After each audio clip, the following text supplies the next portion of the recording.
calls. No secrets. So I know who the listeners are. As have I. That's right. And as of you guys know Alan? This is Alan, you guys. Alan Rose. He is Nano's new. I don't like the word vendor manager. Partner. Director of Operations. Director of Operations. Nice Okay. title. So he's also going to be helping us make this the most rock star customer service team in Phoenix, because that's our goal. Anybody on board with that? Yes. It's okay if you're not. As you will hear me say frequently, there's a bus right behind us going to the call center you want to get, if it's not this campaign. And we're okay with that. But we're here to make a rock star team. So is everybody up for that? And we're going to give you all the tools you need to do it, all the structure you need to do it. And God bless you for what you've done so far and how you stuck in there. But we're going to give you tools and make it a lot easier for everybody. So we're going to do that, but what we're going to ask you to do is make Nano the rock star customer service team of this area. I've worked at many call centers in Phoenix, so I'm no stranger to Phoenix. But this is going to be, you guys are going to be the best. Okay, besides listening, just give me a few other things. Knowledgeable. What does that mean? Knowledge about our nanos. Product, know your product. Thank you. Okay. How many of you could use some help in the area of being more knowledgeable?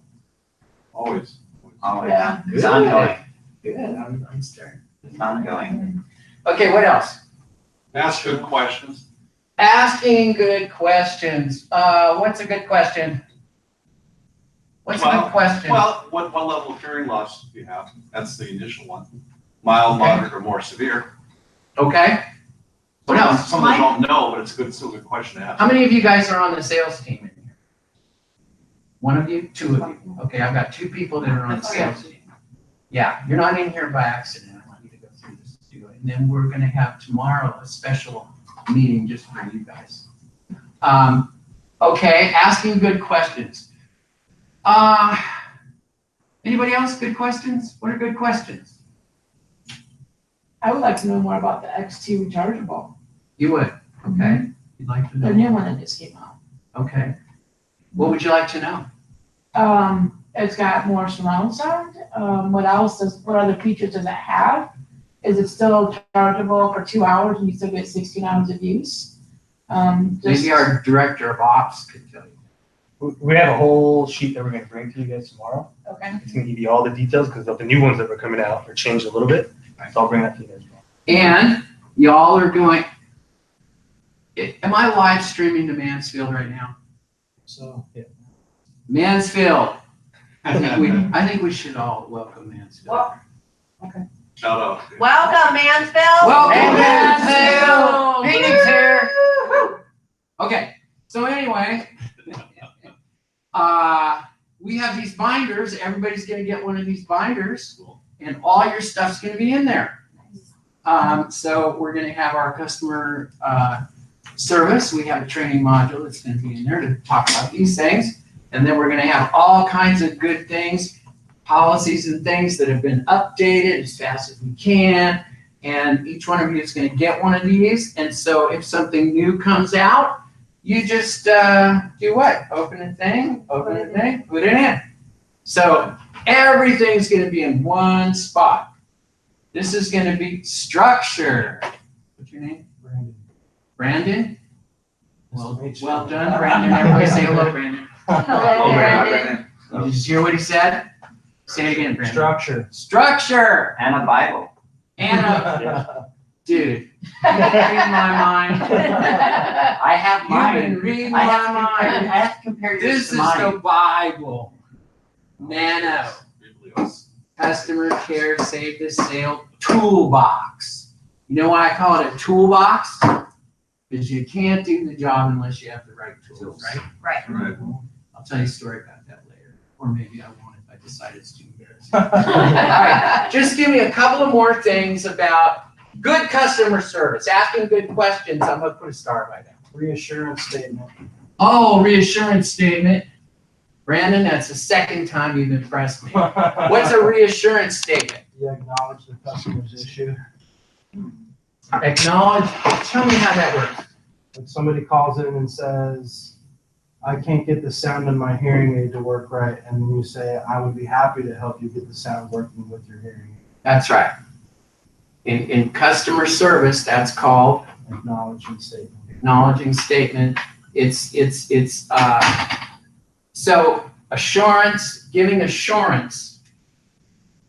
But by the way, so far you guys are giving me the cornerstones of great customer service. Give assurance.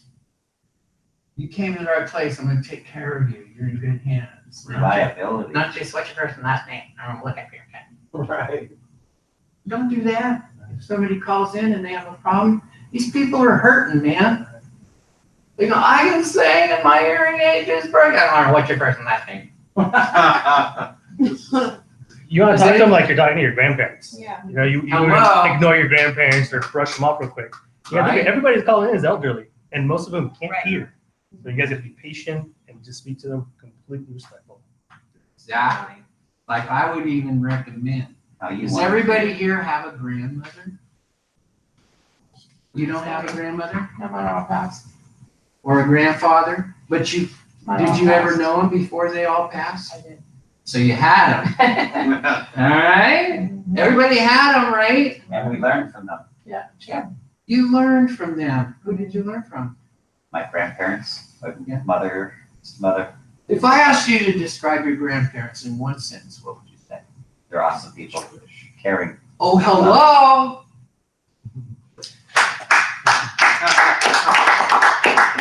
Guess what I want you guys to start doing on the phone? Clapping. And you have a sense of humor. I'm glad you said that. What do you guys think I want? Just based on what you just said and what Alan just said. Relating to Come them. on, you guys. Say it again. Caring. Loving. No, what you said about your grandparents. Awesome. Awesome.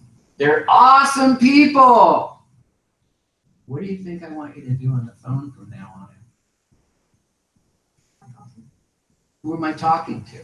Grandparents. Who are? Awesome people. Yes! Treat them They're like. I want you to backbone. start treating every call like the person on the other end of that call is an awesome person. Write that down. So what did Alan say? I didn't quite. Oh, well, say it again. Treat them like your grandparents. Okay. Respect. Okay? Yep. Anything you don't write down is just a wish. You gotta remember that they're calling in frustrated already. You Right. know, they're calling in because they're having issues with their hearing or their device. And then if they get even more frustration from you guys on the phone, not saying you guys are, imagine how they feel. You know, they're already elderly and they're already frustrated. All they want is your help. They've been on hold a long time. Yeah. That too. Yeah. So I always tell them, hey, I'm really sorry you were on hold so long. All I can do is give you my undivided attention, you know, or something to that Yeah, effect. yeah. Just say, Make it hey, feel I'll do everything I can. I'm not gonna rush you off the phone after you've been waiting forever. better. Right. That's You great. know, that'd be the worst in the world. Right. Every now and then I'm gonna stop and ask you guys to write stuff down. You should be anyway without me having to ask you. But the reason is because anything you don't write down is just a wish. It's not a goal until you write it down. Nobody ever leaves any of my coaching sessions without notes. Make notes, because if you write it down, it becomes a goal. If you don't, it's just a wish. Oh, I wish I could do that. And then tomorrow you're like, oh, I can't. Or what did he talk about? What did he say? If you write it down, you can stick it up in your cubicle and go, oh, that's right. Treat every call like an awesome person, like my grand. Hey, what? Okay. So anything else? Anything else? What are we missing here? Customer service principles, the kind of customer service you want as a customer. I want reliability. What does that mean? I want something that's gonna work for me because that's the reason I called you. You want something that's going to work for you. I think you want a solution to your problem. Ah, there we go. Solution to my problem. And I want a solution to my problem on which call? The fifth one, the sixth one? First call. First You call. want it on first call. In customer service, that's called first call resolution. First call resolution. I want the solution to my problem on the first call. On a 1 to 10 scale, how do you guys think we're doing giving people a solution to their problem on the first call? On a 1 to 10 scale, 1 being miserable, 10 being we're knocking it out of the park. 7. You think we're doing a 7 Yeah, 7. on first call resolution? Where do you get that idea? By taking the calls, by listening to the calls. Okay. Anybody else? Now, here's the thing. Anytime I'm asking you guys a question, I want you to be completely honest. Okay? The more honest you are, the more we can help you. Completely honest. If you think it's a 1, just say so. I haven't heard from enough people. On a 1 to 10 scale, how are we doing on first call resolution? 6.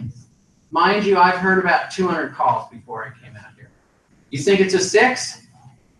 You think it's a 5? Yeah, they're halfway at the process. Once it's at the first call, then it gets sent over to the R&D team, and they have to process and finally solve that problem for them. So I feel like it's halfway there.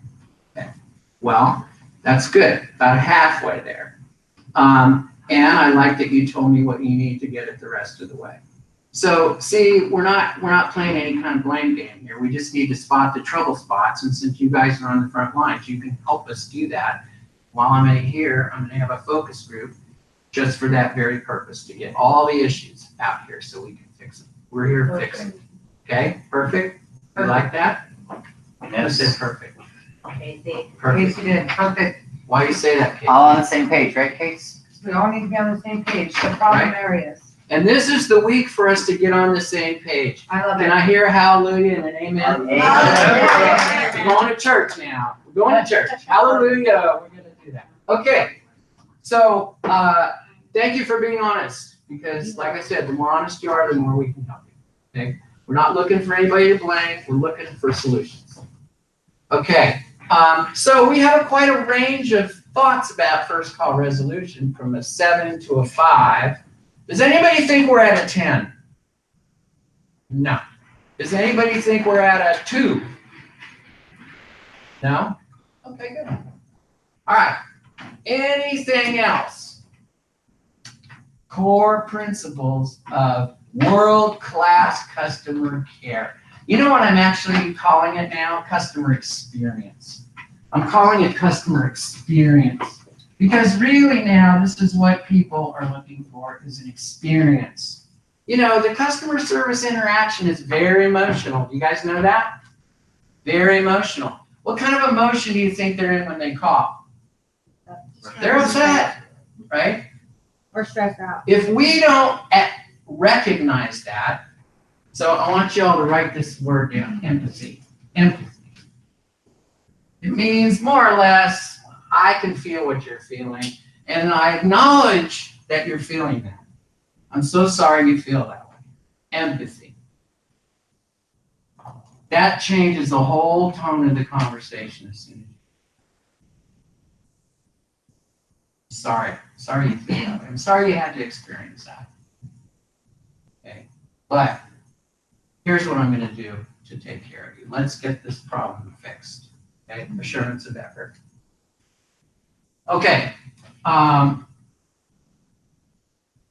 In fact, once we get going into the toolkit, I'm going to teach you guys a tool that's going to rock your world and just make you a rock star customer service agent if you're not already. Okay, anything else here? Core customer. How do you want to be treated as a customer? Listening. I want my customer service person to have knowledge.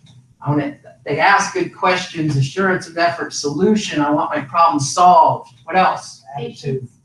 Attitude. Okay, tell me about attitude. What do you mean by attitude? You can hear if someone's smiling on the phone conversation or not. Okay. Are you a person who smiles on the phone conversation? Mostly. Mostly. How many people agree with Brandon about attitude? Just one? No, no.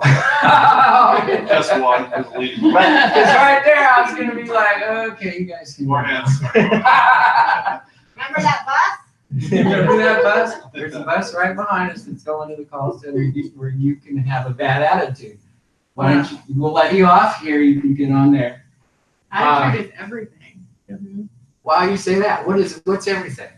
Everything, the whole experience. Experience. Yeah. The experience is attitude, right? You think if I'm upset about something, the customer can hear it? Yes. Oh, sure. Yes.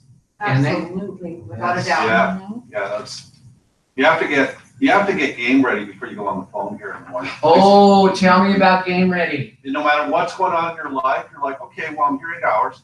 Just block it out. It's gonna be there.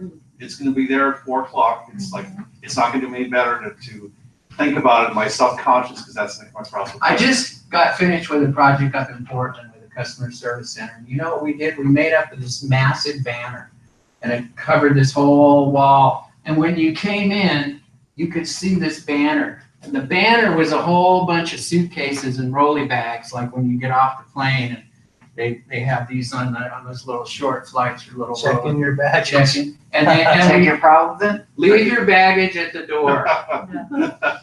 Leave your baggage at the door. Your problem will be there when you're done today, I assure you. Yeah. It'll still be there. But when you come here, you come to work and it's time to like have a moment, leave all your baggage out at the door, come to work, focus on work. How do you do that? Let's just say you had a fight with somebody last night. I don't know, girlfriend, wife, are you married? No? Girlfriend? No. Yeah, it's just, I don't know, the word compartmentalize came into my brain. Let's just say your car breaks down. You just gotta put You're it. in a bad mood. How do you leave your baggage at the It's just a mental discipline. Yeah. You can't let your feelings overcome you. It's one of those things, in society, we're told to acknowledge our feelings all the time, and it's like, no, when you go to work, work is work. Work is work. You wanna do your best job. I don't wanna get too spiritual here, but I'm a believer, so I believe when I'm working for my employer, that's really important. That's the most important thing. That's spiritual practice Yeah. helps. It's a I spiritual think practice. there's enough research to agree with Right, that. so that's, Acceptance of the present moment. That's what I have to do. I got That's Be good. in the present moment. That's good. absolutely every day. As soon as I walk through that door, I have to be right here, right now. Yeah. Work is work and home is at home. And you know what? If you don't feel like you can do that, you might just say, hey, I don't think I can do this today. I need a Mental health day. mental health day or whatever the case Yeah. may be. You get one a year. We'll talk about that because I'm gonna do coaching sessions with every one of you guys, hopefully before I leave. We'll discuss that more then. Okay, anything we're leaving out? I feel like patience is really important. Patience. Why is that so important? Because if you're not patient with the customer. What's your name? My name's Hannah. Hannah, everybody. Hi, Hannah. Hey, Hannah. And, you know, because the customer's calling in, they're upset, it kind of, What customer? our grandparent customer. Your what customer? Our grandparent customer. Oh, you think we might need a little extra dose of patience for grandma? Yeah. Little Based extra off of love. my own grandmother, Keep we going. need a lot. You're on a roll, Hannah. So I just feel like, you know, they're already calling in, they're upset, sometimes they're. About what? About something with their hearing aids, whether. Something with their hearing. Exactly. Do you think we might need a little extra patience for that? Sometimes you have to talk slower and louder, Oh, but in the slower. talking and the slower and louder, you can't sound aggressive. Right. It has to be a patient, slower and louder, because they can't hear you. They're just as upset, you know, you're like, oh my gosh, I have to talk slower and louder because they can't hear me. Do you think they're not upset that they can't hear you and you have to talk slower and louder to them? You know, it's just, you have to be How, patient. on a scale of 1 to 10, 1 being we suck and 10 being we're knocking it out of the park, how do you guys think we're doing on patience? Oh, before you say anything, I've heard all of your calls and so has Alan. Go. No, Who said 8? I would say a 5. Brandon? I say a 6. I say a 6. or Brandon, what? you lost a point there. You were doing really good up to that point. I would say a 6 due to when I'm looking at the voice calls coming in and the callbacks. I kind of know when I call the customer what they've experienced already, so I know where they're at in their frame of mind when I call them back. Alright. You're saying 6. I say 6. And how do you link you knowing what their frame of mind to the fact that we've kind of blown it on the patient's part? Hear their response, their tone, What is it? negative, most of the time, frustrated. Russ? And they have, besides being frustrated with not hearing that, they also have a life outside of not being able to hear. So they have a double whammy because of not hearing and what their personal life is going on. Just like we have our life outside of here and we have our work life. Right. So theirs is all together because they're so frustrated. Right? Okay. Who contributes to their frustration?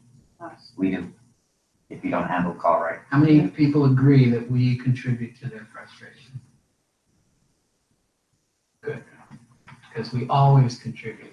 I've never heard in over 20 years of customer service training, and you guys are lucky this session isn't longer because usually I play calls in sessions like this and we all get to hear each other. And that's really fun. But I have never heard an escalation that at some point the representative did not either contribute to it or cause it. Never. And it's always, oh, this person, oh, this person. It's a two-way street. It's a two-way street. And usually, to be fair, the representative is not aware that they contributed to this. But when they hear it, they go, oh, yeah. So just keep that in mind. Patience, especially for this demographic of people. That's probably the number one thing for this particular account. And that's what we need everybody to become more of. Would you all agree? Yes. Anything else before we leave this audience participation party? I don't know how to put this, but well, it's kind of like silence. Sometimes you just have to say nothing and let the person talk. Yeah, Exactly. my Thinking, Yeah. you know, Silence. Yeah, that's powerful. You let them talk and then they get talked out and they're like, hello? I'm still there. And I'm like, yeah, I'm listening. They like that. They like that. They're surprised that you actually gave them a chance to talk. You could probably be part of this training, but you're on a roll. Let them talk.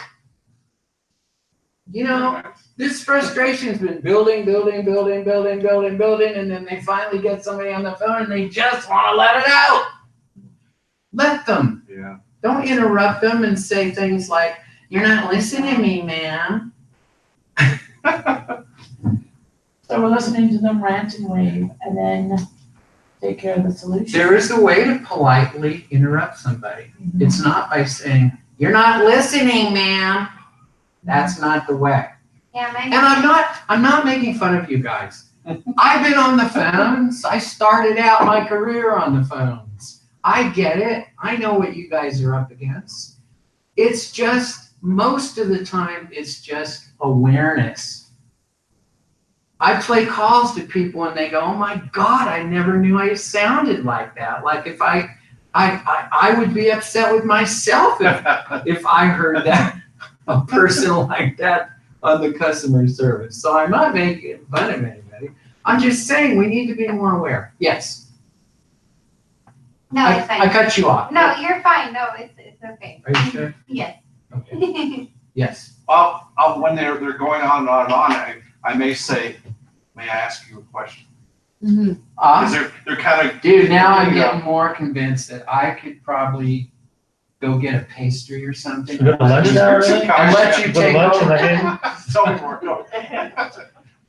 Okay, yes, Hannah? I feel like another really important thing that kind of ties into the patients and the attitude and things is Yeah. to not sound condescending, because that's Yeah. gonna make them even angrier. Yeah, If you're treating them like they're stupid perception. because they're elderly. Well, that's what I actually was about to say. My favorite line is, I understand, but hold on. I got a few resolutions here. Hear me out. And what's your name? Sabrina. Everybody? Hi, Sabrina. Hi, So Sabrina. I always like to make sure, sometimes people calls, that I know my options to lay out for a customer besides having to reiterate some certain policies. So I've had a few times where I just being able to say, I have some resolutions, and being like, I'm here to resolve this, to where they understand that nothing's gonna go further, that this is where it lies, this is where it ends. That's great, Sabrina. Thank you. Well done.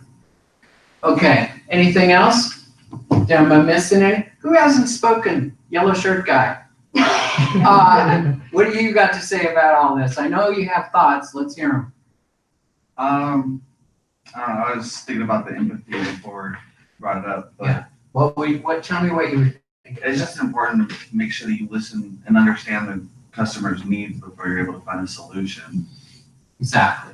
Do you all know what the biggest cause of conflict in all of customer service, the number one problem and complaint, whether you're doing customer service for washing machines or Lexus or Nano? What do you think the number one complaint of all customer service is? Attitude. Not getting what they want. Not listening They to don't what listen, their yeah. needs are. Read time. Yeah. Not being heard out and not getting. Not having a Issue resolution, resolved, no not resolution. having their issues addressed and solved. They didn't care. All little pieces, but not. Any more guesses? The number one customer complaint in all of customer service is the representative offering a solution before they understand what the problem actually is.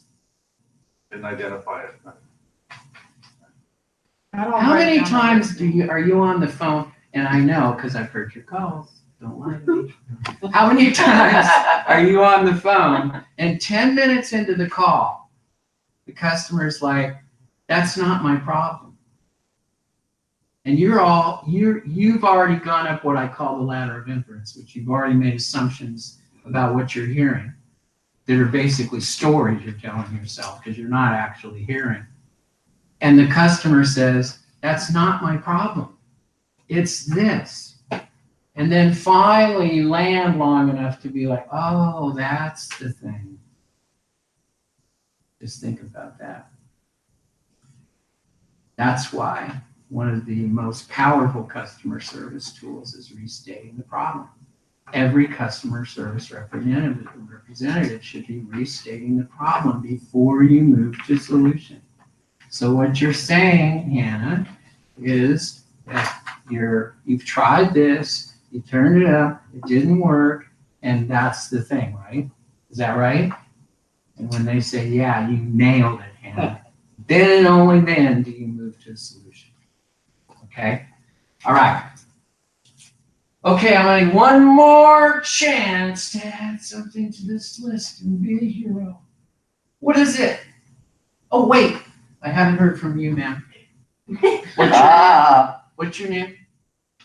Yeah. Maria?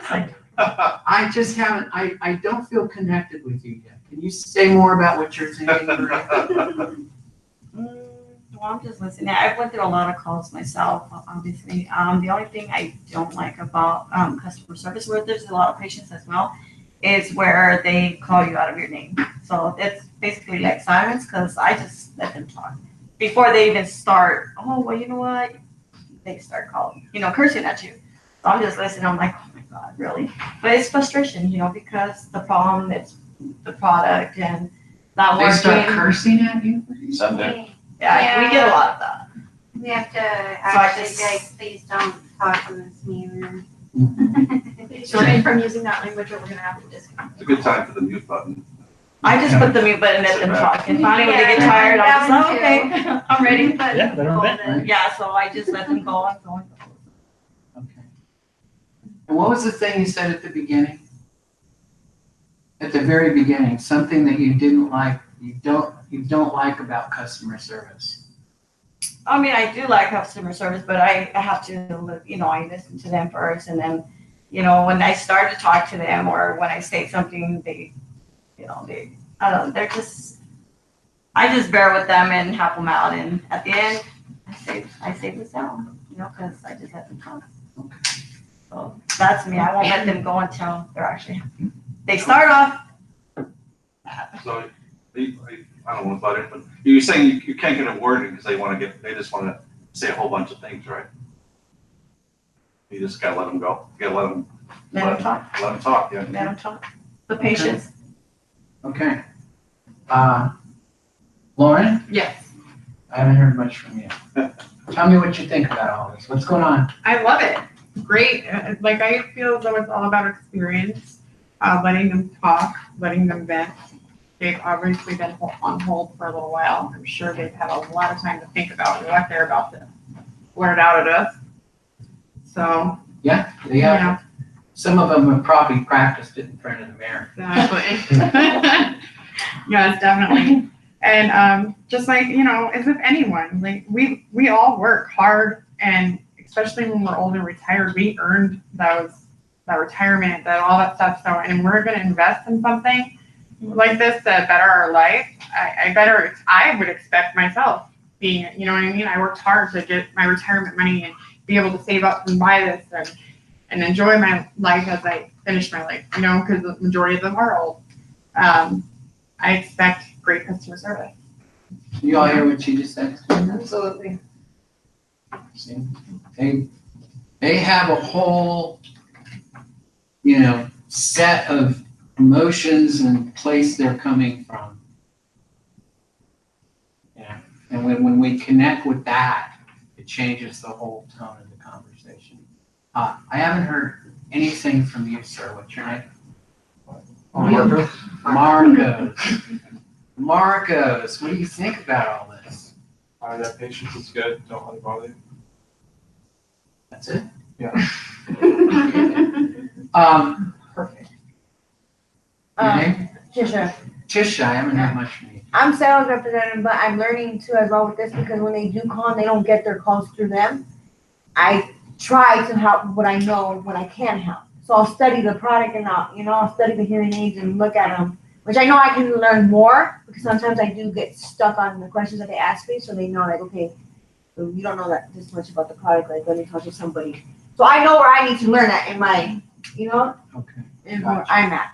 But other than that, I'm not gonna let them go. Like I'm not gonna sit there and say, "Oh, I'm gonna transfer to customer service right away." I'm gonna try to help them out. Okay. Even though I'm a sales representative, I'm gonna try to help you out. That's So great. bear with me. Well, I'd say some of these skills are probably transferable to sales. Yeah. Right? And if you know the product, Brianna, then you can do the sale. haven't heard much from you. Good point. I just feel like you have to be very personable and caring for the customer. Caring.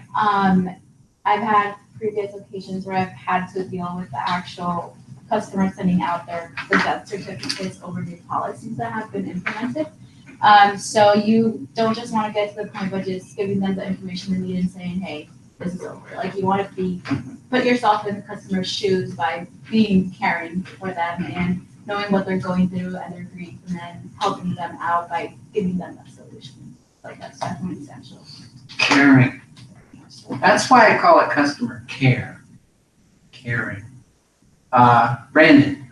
Another thing you can add there would be manners or respects. Like Oh, please respect. and thank yous. What does respect mean, Brandon? Treating somebody how you want to be treated. Respect. Manners is a good, we'll use that. We'll I go with think that. it's a good one though with the manners, only for the fact that we're dealing with the older generation and they're really still old school. And the fact if we can implement manners and kind of show that certain kind of respect on the phone, it goes a long way with them where they're just like, okay, I'm not dealing with some young punk. I mean, to say that gracefully, but, you know, it goes a long way with our older generation. I you think know. we need to just say amen to that. Amen, hallelujah. Thank you. Please and thank you. Yeah. And please have this I instead of. appreciate your Can I get their time. Well, an example would be if you put somebody on hold and you get back to them, you say, thanks for holding, rather than just going, okay, so here's what I found out. You say, thanks for holding, and then you go into it. Awesome. Yeah, or I appreciate your time after that. Yeah, we really try with that I have a one. whole process we should have for you. You're gonna love it. Okay, respect. Here's the actual meaning of respect from the Latin respect. Respect means what? Spectacle. See. See again. Respect means to see again. The first time we see somebody or listen to somebody, it's a judgmental seeing and listening. First impression. First impression, it's a judgmental. We're checking them out, right? The second time, when we come back and look again, we're actually connecting with the person without that judgment. That's respect, okay? I'm seeing the real person.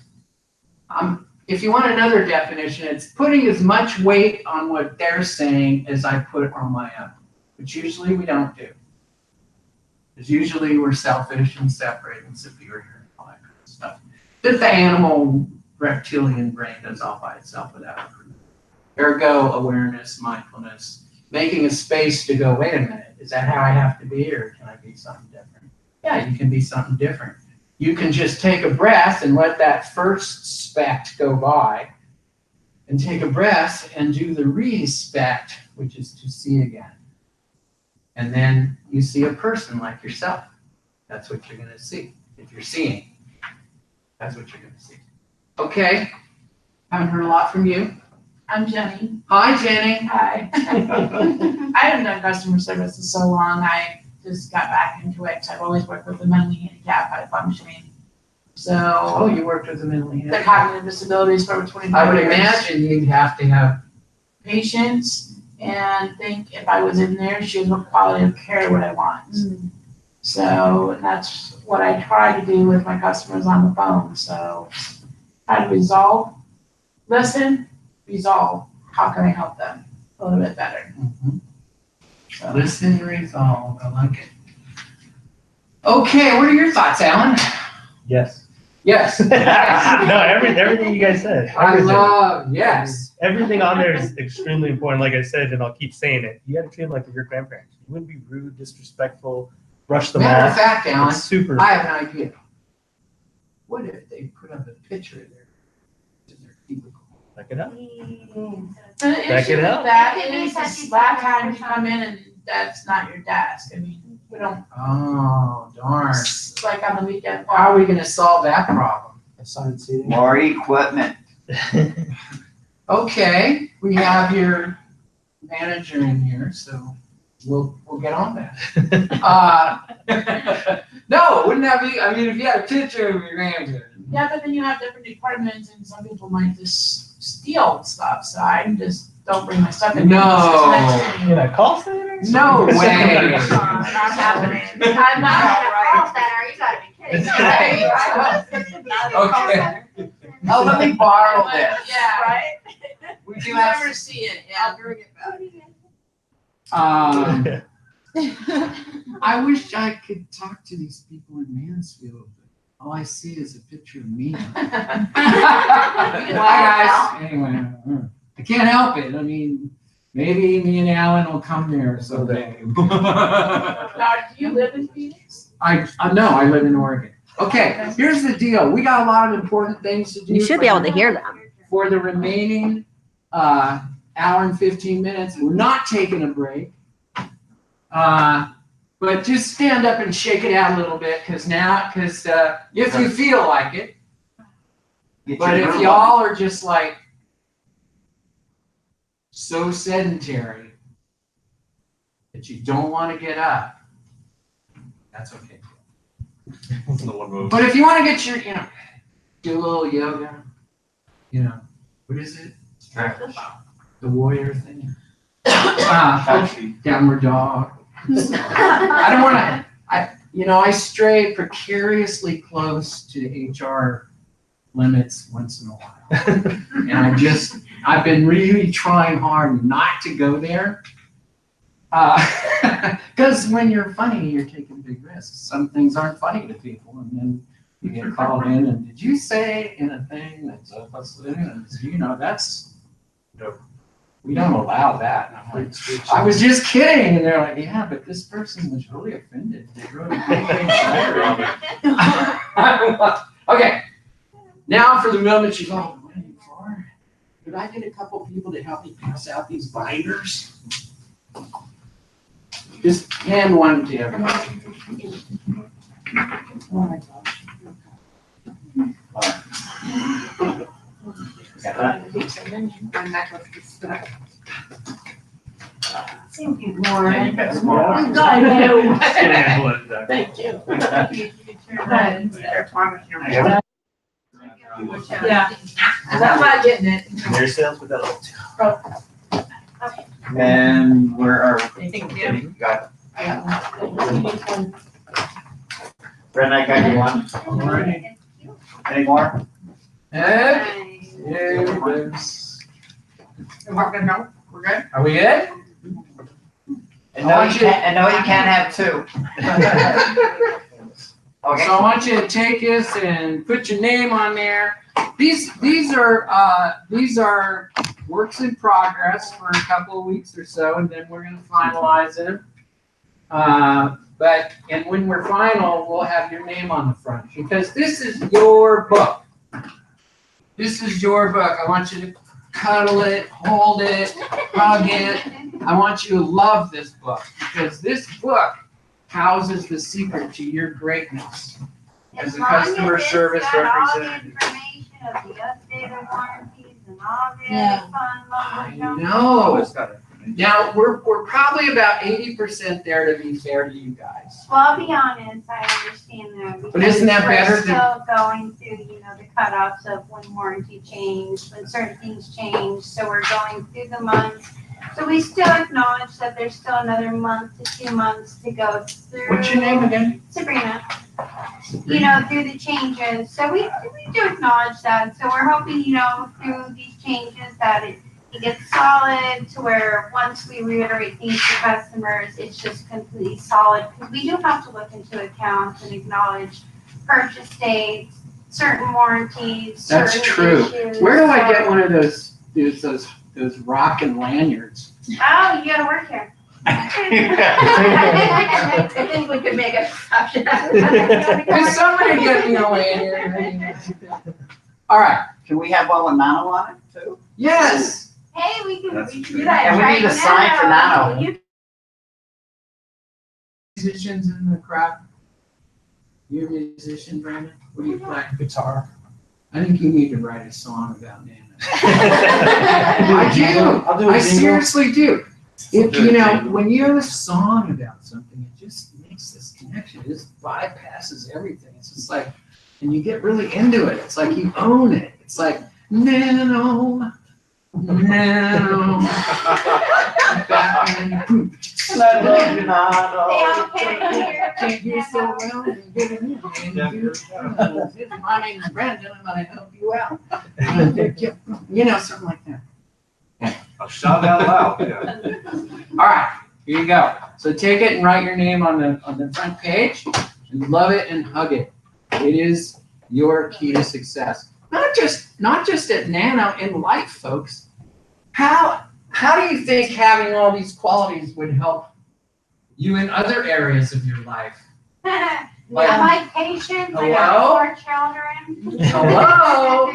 These are life skills, man. These aren't just for Nano, man. This is going to make you a successful life person. If you learn all these skills, I guarantee you, it will change everything in your life. All right. So, I'm here for 5 days. Alan has to leave tomorrow, but I'll be here till Friday. So anything we don't cover in this session, we will cover the rest of it between now and Friday. Okay, so skip the save the sales script for a minute. Go to divider number 2. And we'll get the dividers and put the things in and all that. 5-step customer care toolbox. Okay, I'll tell you the story about the tool. I've been debating it for 45 minutes, but I'll tell you really quick. So, I pretty much spent my 20s being a rock and roll musician and traveling around and playing in a band. And we were poor, because people in bands are poor. Go together. Not One Republic or the Stones, but most of the bands are poor. And so, the way we survived is we all moved into one house. And so 5 of us in one house. And we ate like hash brown potatoes and peanut butter, I think was what we did. And anyway, one day the band station wagon broke down. Well, it didn't break down, the brakes went out. We couldn't afford to get it fixed. And no one else was mechanically inclined, so the job fell to me to fix the brakes. And I said, well, do we have any tools? And the guys are like, no, we don't have any tools, dude. Sorry, that could be an HR man. That's a potential HR man. That was pretty funny though. And they're like, no, we don't have any tools. I'm like, so I'm looking around the house and I find a butter knife and a flathead screwdriver. And I go out and change the brakes with a butter knife and a flathead screwdriver. Are there any mechanics here? Good luck. Okay. So go to Pep Boys, buy the brakes, get donations. And I spent 2 days under the car changing the brakes with a butter knife and flathead screwdriver. It's not fun. I finally got it done. But, I don't know how you did that with the caliper bolts. I know, right? Yeah. Those caliper things, all these crazy things that you need, Yeah. It was insane. My hands were all cut up. I had, fingers missing. They grew back. But anyway, so far so good, right? The car's fixed, the brakes work. Then, later in life, when I stopped being a rock and roll musician, or I stopped trying to make a living thing, I made money. And then all of a sudden it's all in the world. It's like, you can take the car to a person who fixes that for you if you give them money. And then they did it in 45 minutes. And I'm like, how'd you do that?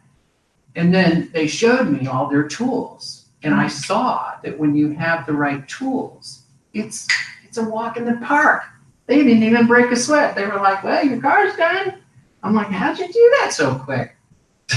Anyway, when you have the right tools, everything's easier. So, Nano Toolbox. Okay, so I'm not going to go through every page in this. I'm going to expect that you guys are going to read it on your own and study it and highlight it. The reason I put it on paper is because that way you can highlight it, write notes in the margins, mark it up, make it your own. The first page is basically about expectations. The customer's not always right, but they do deserve to be treated as if they're important and worthy of being listened to. So that covers what on this? Listening and respect, okay? And I'm just going to highlight the ones. Most angry customers are just like you and me. Their aggressive behavior is temporary. So when you feel like you're starting to lose it because the customer is getting kind of upset, just remember that I'm just like them. I get upset too. I can get upset in a heartbeat. I can come out of a 2-hour meditation, get in my car, and by the time I get 4 blocks,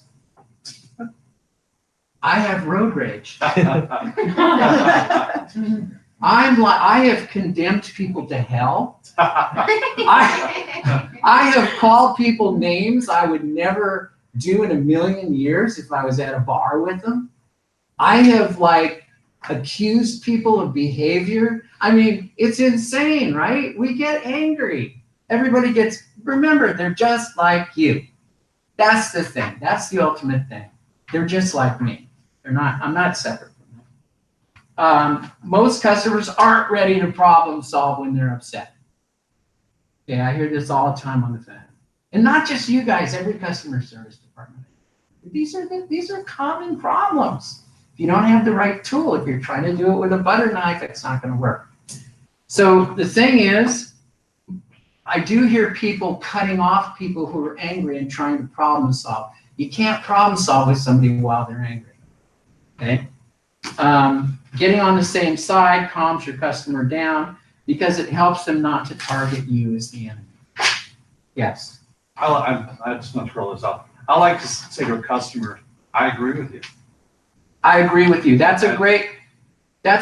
So the principle there is, the little tool there is that's not the butter knife. Because the butter knife is, I'm going to win this argument. That's the butter knife. I'm going to win this argument. Don't you go into that when you're in it with a customer? You take side, I'm going to win. That's called getting adversarial with the customer. Never works. Okay, so you get the proper tool, which is agreement. Agreement works wonders. I agree with you. You can hear the customer. Oh, finally. Right? The next page, if our customers could say what they really wanted to say, is they just say some of these things. I just want a solution to my problem. I want somebody to pay attention to me and make an effort to understand me. I want results. I want choices and options. I want to feel valued. I want things resolved as quickly as possible. That's what they're really saying.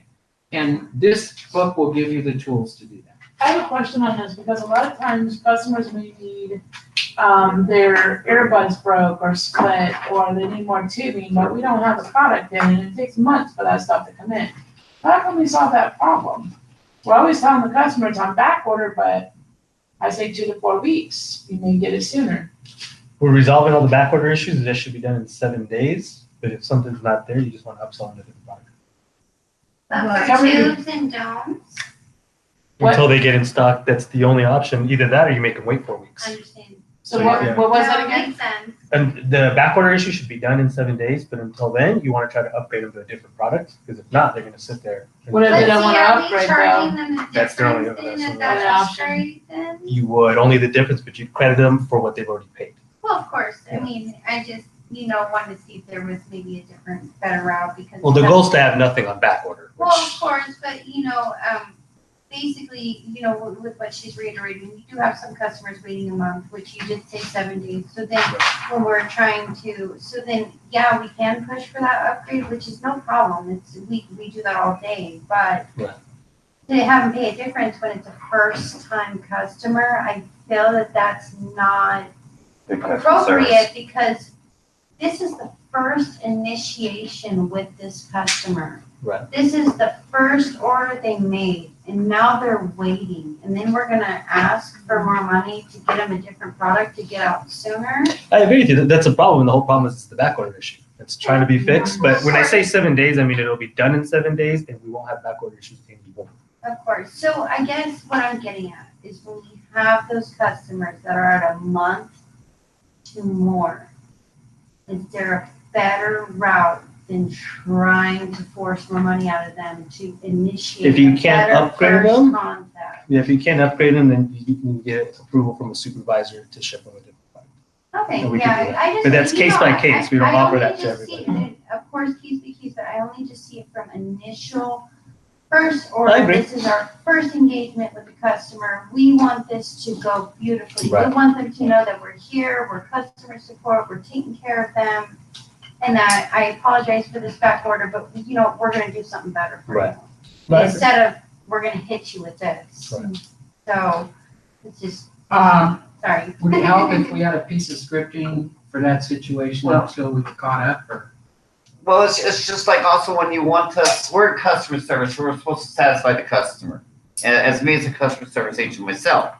Now, upgrading is good to a certain point, But what I get on my other end listening is the customer saying, did I buy the wrong product?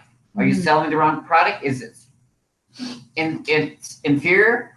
You know, so it's like, well, why are you pushing me on this product? I like this product. So we need tools on how, on the scripting on how we can resolve that, because that's where you get that pushback. They don't want it. Why are you pushing me when I'm happy with what I have? Why can't I have what I want? Yeah. And we get that all the time. So it's hard for us in customer service to upgrade. We could upgrade to a certain point, but it's hard. Right. Now we can get the warranties. That's no problem, because here's your time frame. Warranties are no problem. Upsales on customer service for us is hard. It's very hard. Okay, I'm gonna butt in, Go ahead. because I can. You are. And you're I have the mic, I have the mic. We want your feedback anyway. We're going to have 2 now feedback sessions. All of you will have a chance to participate in one of those 2 focus groups. That's when we're going to address all this, and me and Alan are going to sit there and take copious notes of everything you guys are telling us. Okay? I don't want to interrupt training time. No. We will get it to was it. part of the thing, so I just thought, That's right. Well, we'll get to it. Okay. What? You guys are laughing, and I didn't get to hear the joke. Oh. Oh, he's writing notes down. No, nothing. No, I was trying to. Inside joke. Okay. All right, whatever you guys. I wasn't. Okay, make a one. He wanted to get another joke. No. I know. I was like, He feels left out now. okay, warm personal connection. All right, so this is a template that I developed over 20 years of doing this all over the country. In fact, all over the world. Canada, Australia, the Philippines, blah, blah. Anyway, this is what I have found works best. Okay, this is the best of the best practices that I've gathered up. And from that, and doing my own research. And then watching to see how it works. And so this is the best of the best. Come down from 1 million pages to 5. Why not? Make it simple, right? Okay. Make a warm personal connection. This is 5. I use 5 because 5 is the ideal number. Anybody can remember 5. 6, that's too many. In fact, in some call centers, they print this out on a mouse pad or something. 5 steps. Step 1, make a connection. You can't do anything until you make a connection. Hello, my name is Barbara. How can I help you today? That's not a connection. Yeah, it's in case you thought it was. It is. Okay. So the first one is a warm personal connection. Smile over the phone. See, this happens in pretty much everywhere I go. Is everybody gets all this stuff already? You guys already know this stuff. Right. Okay. So we're just now putting it in a form where you can say, now I know it. Now I have something to remind me of it every day. Because in the months to come, we will be doing breakout sessions. This whole book is this is gonna become you. You're gonna internalize this. And then you will be fully equipped to be a rock star nano customer service representative. But everybody already knows it. So a lot of this stuff you're gonna see in here. Some techniques you didn't know, they're gonna help you do all these things, okay? So, smile over the phone. We already talked about that, how important that is. Give your customer assurance of effort, assurance of effort, assurance of effort. That's something you should write down and earmark it, put little stars by it. Every customer wants to hear assurance of effort. I'm going to help you. I'm going to take care of you. That's why in the most effective rock star customer, you don't get to start asking for account information until you give assurance of effort. You're going to get what you want. You're in the right hands. Let them tell their story. I'm going to help you with that.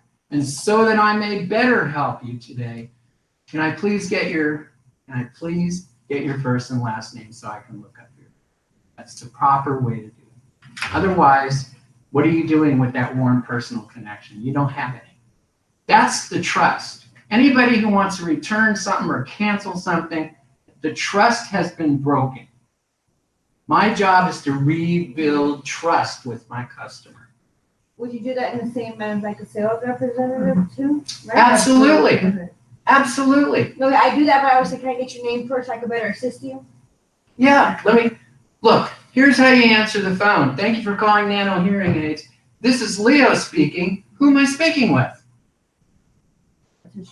Letitia. Hi, Letitia. I use her name immediately. Hi, Letitia. That's a personal connection because in American culture, when you call somebody by their name, You say there's back. huh? You say there's back. You call them You by s- their name. What happens? You're ignoring. It's personable. What happens when a person hears their name? Get their attention. It's Mozart. Yeah. It's You are the most talking to me. beautiful thing in all the world. In a word in the language. Their name. 80% of the time, it's the 80-20 rule. There's always exceptions, but we don't train for exceptions. There's always the person who goes, don't call me by my first name. I am Dr. Jones. Yep. I spent my whole life Yep. becoming a doctor, not so a twerp like you. Yep. Call me Bill. Yep. What gives you the right? No, we don't train for exceptions. Those are exceptions. Right, don't call me ma'am. Right. Yeah. Well, actually, you shouldn't call women ma'am. In our culture now, that's become condescending. Yeah, that's the So worst I thing, found- especially when you're doing it like ma'am. Yeah. Anyway, okay. Assurance of effort. It's all of this is going to be in the script. So the 5 steps to customer happiness is the same as the 5 steps in the script, is the same as the 5 steps of saving the sale. It all fits together. Right? Putting the customer on hold. This is what you've all been waiting for. This is the proper way to put somebody on hold.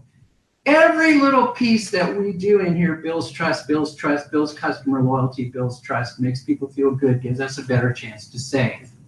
Okay? And you can't answer the phone with a bad connection and be cold and rude and disconnected, and then halfway through the thing expect to come back and save it. And then turn on the charm. It doesn't work. You've got to do it from the beginning. Okay? Putting the customer on hold. Explain your actions. I've heard calls, and again, you guys didn't have the tools, but now you do, where some of you don't even tell the customer anything when you put them on hold. You just ghost. All of a sudden, there's nobody on the phone. Customer's going, hello, where did you go? Are you there? That should never, ever, we should never hear a call like that again. Ever. That breaks connection big time. We're trying to rebuild trust. That breaks trust. Anything that breaks trust, stop doing it. Okay? All right, so explain it to your customer what you're doing, why you're doing it, how long it's going to take. Ask permission to put the customer on hold. Ask permission to put them on hold. Not hold on a sec. Well, wait a minute. Gone. Nobody on the phone. And sometimes for 2 or 3 or 4 minutes. Like, customers will hang up during that time. Example of proper hold procedure. I need to get that information for you so I can determine the best way to solve the problem or take care of you. I'll need to put you on hold for a minute or two. Okay. And you can just hear the customer like, oh, that feels good.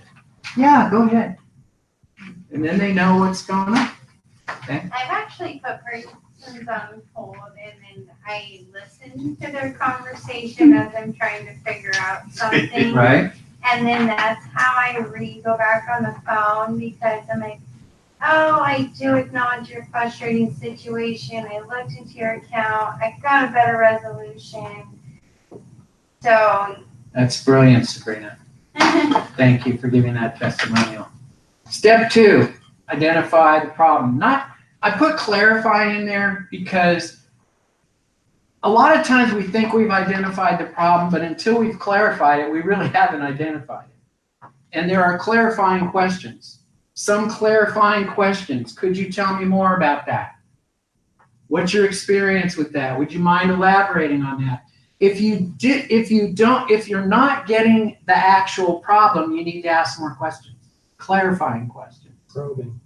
Probing questions. We're not doing nearly enough of that. We're just running off with something we think is it, and it's not it. Slow down. Give the customer a chance to explain it. Tell me a little more about that. Okay? Which is much better than having to come back later and do it, because by then I've broken the connection, broken trust, I've escalated the call. The customer was more upset now than they were at the beginning. So do it right the first time. Use clarifying questions. And then finally restate the problem. Restate the problem. So let me see if I understand, Martha. You want this, and you called, but you didn't get it, and it's been 6 weeks now. You've talked to 3 agents, and what you're looking for is blah. Yes, that's what I want. Great, I can help you with that. This is gonna make your job so much easier. Just like the butter knife. Step 3, now I know what the problem is. I want to solve the problem. Fix the problem, not the behavior. I hear a lot of reps trying to fix the person. If you would just listen to me, I'm telling you something. I've told you now, this is the 3rd time I'm explaining this to you. If you would just listen to me, don't fix the problem, not the behavior. And then this is a list of things that you can do that.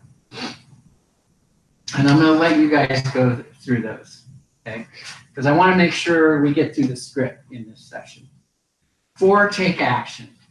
This is where you apply your upsell tools, your save tools, give your customer assurance of results. We're going to fix it. It's going to be fixed. You're going to have a thing. What does every customer that calls us want? What is their hot button? What do every one of them want? What? What do they want? Problem solved. They want it now. What do they want?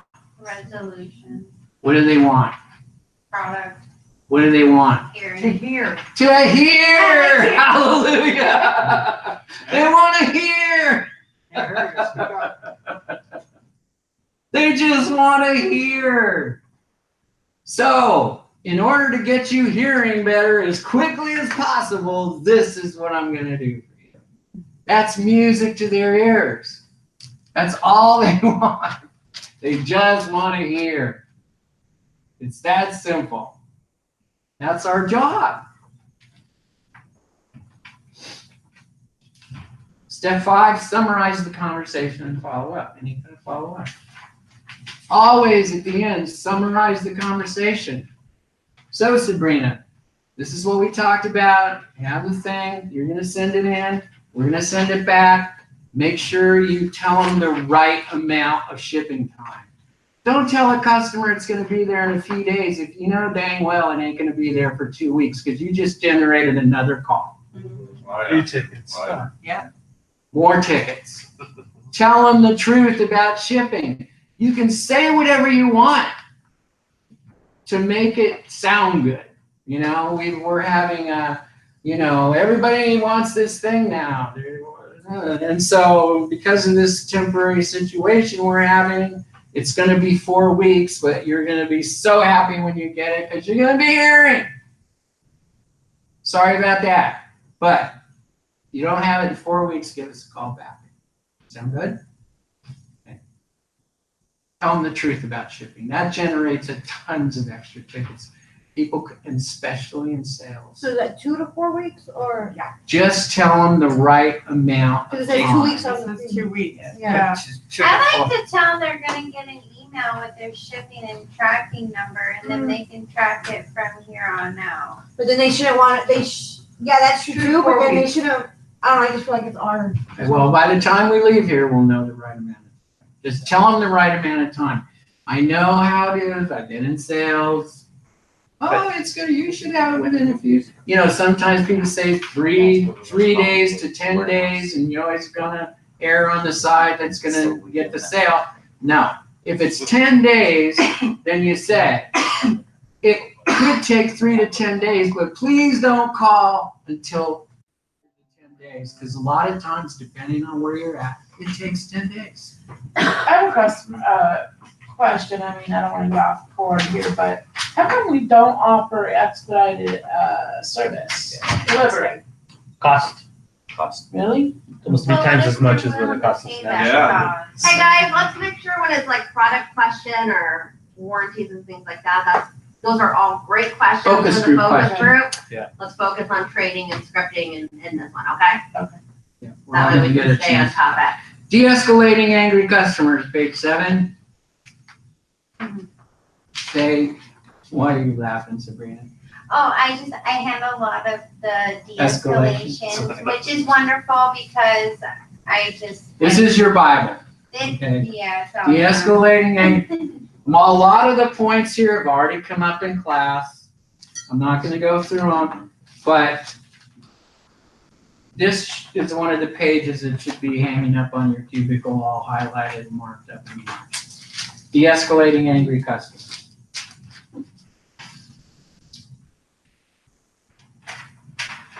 Now, this is the tool I was telling you about, empathize, apologize, redirect. In the customer service business, this is known as EAR. E-A-R.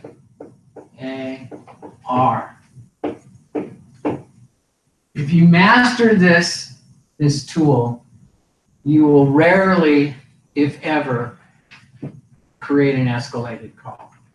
And so, when somebody's upset, you empathize. The first thing you do is empathize. Don't say things like, I can't help it, it's not my fault, that's the shipping department, I don't have anything to do with that, I don't know, we don't have anything to do with UPS, you gotta call you. No. First, before you do anything, you empathize with them. What are we trying to do here? Build trust. Build trust, transfer confidence, build trust. Trying to cultivate customer loyalty by building trust.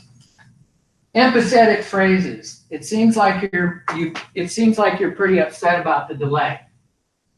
When somebody says, you know, this is the 6th time I've called and it's still not here, you don't just go, well, I can't help it, ma'am. You'll have to call so-and-so. No, the first thing you do is, I can see you're upset by the delayed time. I would be too. Empathize. The minute you empathize with somebody, it calms them down. The minute you empathize, it calms them down. I understand. You're frustrated. It was supposed to be there in 2 weeks and it took 4. Avoid general statements like, I see where you're coming from. Be specific.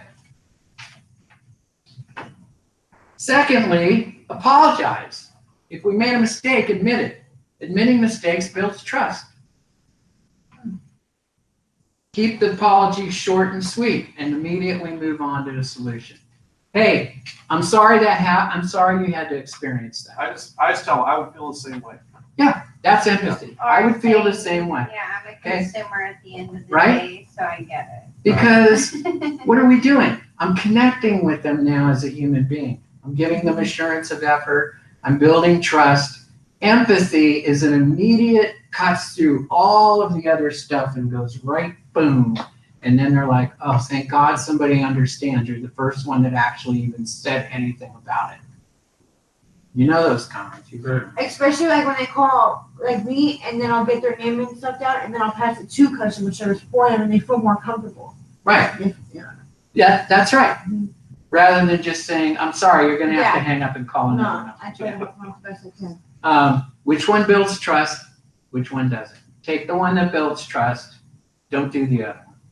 So short and sweet. And then redirect the conversation. It's really important here.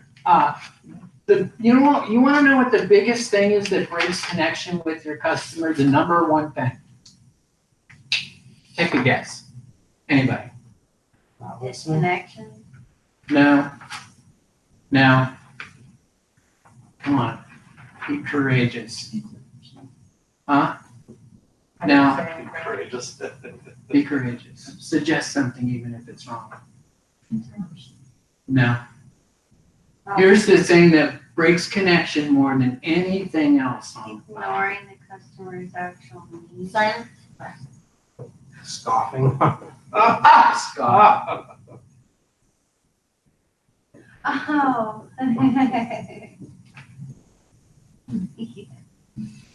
Dead air. Hello? When you say something and then just stop talking. And also, not only does it disconnect, but it gives away control of the call. You give away control of the call as soon as you leave dead air. The only time you should ever leave dead air, ever, is after you ask a question. That's it. Never any other time. So that's why our script is going to be gold for you, because it's going to help you go through the whole process without leaving dead air and without causing the customer to go, where did she get? Well, aren't you gonna? Well, who? Well, are you even there? Are you like? It's just the worst thing we can do is leave dead air. Okay, so the reason I'm saying that is this: empathize, apologize, redirect is one thing. So a lot of people say, I'm sorry that happened to you, and then they stop talking. The customer is like, what do I do now? So it goes like this. It's one smooth thing. It seems like you're pretty upset by the delay today. I know that can be really frustrating. I'm sorry you had to experience that. So what we're going to do is, and it's one smooth thing, and then I stay in control of the call. Okay? So what we're going to do is, and you tell them, I can see you're angry about it. Let's go back to what we can do to help you. And then it pulls them out of that negative space and back into the positive space of assurance of effort. This is all going to be in your script. But empathize, apologize, redirect, you can use anytime. Anytime. So I didn't finish. So then the second thing is apologize. Sorry you had to experience that. It's not some big apology. I'm sorry. Yeah, this company really is terrible. People, dude, you're the 22nd person I've talked to today that's having shipping problems. I tell you. And then redirect.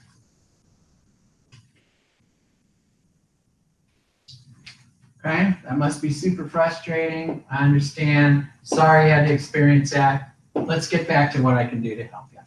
And Okay. we ran into that with a few emails sent out where customers lately were confused, thinking they were double charged, so we had to Right. go through a few of those calls just to be like, no, you're good. Right. And when it comes to money, boy, you better yeah. have your customer care toolbox in good shape, because that upsets people, especially when it's like, you guys took $100 out of my account and now I can't pay the rent. So, I statements versus you statements, not going to go through them, but basically, you need to do this, you need to do that. Those are you statements. They come across as harsh and critical and antagonistic. Learn how to use I statements. Instead of, you need to fill out this and send, what I need you to do is, the difference between those two statements is huge. One is you're just upsetting and antagonizing the customer. The other one is, oh, they want to help you. Here's what I need for you to do. Instead of telling a customer, yeah, you're wrong, or anything that makes them feel wrong. Well, that's not how it works. Maybe I'm wrong, but I think it works a little differently. Let me tell you my understanding of it. Put the thing in like this and that. Oh, yeah, that's right. Instead of them feeling bad about it. You don't want to do anything that's going to shame them, condescend to them, make them feel bad for having a problem, make them feel stupid. You don't want to do anything that does that. In the customer care thing, if you follow these things, you'll never do that. You'll never make your customer feel stupid for having a problem. That breaks trust. See, what we're trying to do is build customer loyalty, build customer loyalty. If something nice happens to somebody, they'll tell 11 of their friends about it. Those nano customer service people are amazing. If something bad happens, they'll tell about 20. And they'll never stop. Oh, stay away from those nano people. They're the ones that go on, call the attorney general and go to the Better Business Bureau. That's not good.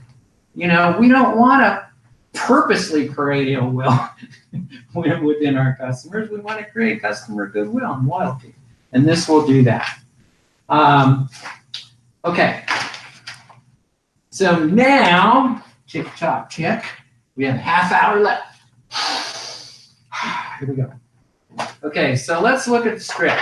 Again, not carved in stone, but I think we're about 80% of the way. The script, as you can see, is written in the 5-step process, which matches the toolkit, which matches the 5 steps to customer happiness. And the script is actually a teaching tool. It's teaching you how to use principles we just talked about. Okay? Anybody on that? Nano, save the script, pass. I call it a pass because in scripting, we're not wanting you to be robots and do word for word. We're wanting you, but we don't want you to leave anything out of the pass. We want you to stay on the road, you know? If you don't care where you're going, it doesn't matter how you get there. But if you actually have a goal, which we do, then you need a map. You need a way to get there. And these are fail-safe steps of how to get there. So the first one we've already talked about is making a warm personal connection. I cannot emphasize enough how powerful it is, and I cannot emphasize enough how people just refuse to do it. But since we are the nano world-class customer care people, that isn't going to happen here anymore, is it? If you don't want to do it, remember that bus? There's a bus behind us that says, I don't want to make a warm connection. We'll let you off, give you a token, and you can get on that bus. Because there's a call center where you won't have to do that. And you'll be happier there if you don't want to do it. But 100%, this is going to make a massive difference. Just this first part. Thank you for calling Nano Customer Care. My name is Hannah, and who am I speaking with? This is Brandon. Hi, Brandon. Use the name right away. Make a connection. Okay? Don't ask, how are you doing? Folks, do I have to really say this? What happens on the phone when you ask somebody how they're doing? Download. Download and you're sitting there Come like, on. let's talk It's about your insincere. It breaks connection. And why should I invite the failure of my call? How are you doing? Not too good. Now I'm starting out where? No trust, no connection. Now I got to dig myself out of that hole. Just don't do it, okay? I don't care what you say to them. How's the weather in Topeka? Just don't say, how are you doing? Okay, fair enough? We all agree on that? All right. It breaks connection, okay? If we have a long wait time, thank you for calling Nano Customer Care. Thank you so much for holding. I'm sorry you had to wait so long to reach me. Again, I'm back to why I call it a pass. You don't have to use those exact words, but something like that, okay? But don't leave that out. So what would I, like, when they call me and they're like, oh, they're trying to get a hold of them, but they're really on hold forever, what would I say? Like, I know I always say, like, oh, sorry, I apologize for that. We do have a high volume of calls right now. You're So maybe I could get your name and number down. Maybe I could pass the situation to one of the customer service and have them call you back. Yeah, whatever your process is. I don't know what your process is. Yeah, so this script obviously isn't gonna work for you because you're a sales agent, so, they're gonna be redoing But- the sales What script, you so. did earlier. We're with meeting how with you guys brought to tomorrow. me, Okay. We're selling them there. All right, step 2, identify the problem. How may I help you today? How may I help you today? Customer's gonna tell you how they may help you. Do not cut them off. Do not interrupt them. Let them get it out. Now, obviously, you don't stay on the phone all day with them. So let me give you a little tip on how to interrupt somebody respectfully. Like, Hey Lauren, I think I have all the information I need. May I please get your first and last name so I can look up your account, please?